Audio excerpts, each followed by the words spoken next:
আসসালামু আলাইকুম। কেমন আছেন সবাই? আশা করি সবাই অনেক ভালো আছেন।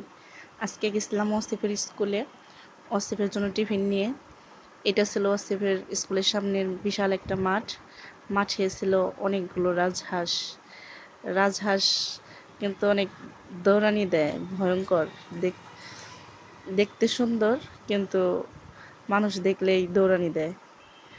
আর আজকের আকাশ ছিল অনেক সুন্দর, কিন্তু এক পাশে রোদ আর এক পাশে মেঘ। আর এই রোদের মধ্যেই হাঁসগুলো খাবার খেতেছে। আর ওয়াসিফের জন্য আজকে টিফিন নিয়ে গেছিলাম। ওয়াসিফের টিফিনে ছিল আজকে পরোটা আর আলু ভাজি। মুরগির গোস্ত দিয়ে আলু ভাজি করে দিছিলাম, সেইটা দিয়ে পরোটা খেতেছে। ওর খাবার খাইতে অনেক সময় লাগে। ও খাবারটারে ভালো করে চিবিয়ে তারপরে খায়। ওর রুটি অনেক পছন্দ, তাই আজকে ওর টিফিনে ছিল পরোটা আর 7 আপ নিয়ে গেছিলাম। অনেক মজা করে খেয়েছে খাবারটা।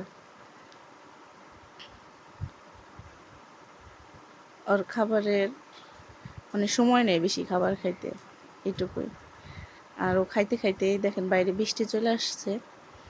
বৃষ্টির মধ্যে হাঁসগুলো ভিজতেছে। হাঁস আর ভিজতেছে আর খাবার খাইতেছে। হাঁস কিন্তু অনেক দ্রুত খাবার খায়। হাঁসের কাছ থেকে ওয়াসিফের খাবার খাওয়া শিখতে হইব। আসলে সবার কাছ থেকেই সব কিছু শেখার আছে। সবাইকে ধন্যবাদ। আসসালামু আলাইকুম। ভালো থাকবেন সবাই, সুস্থ থাকবেন। আল্লাহ হাফেজ।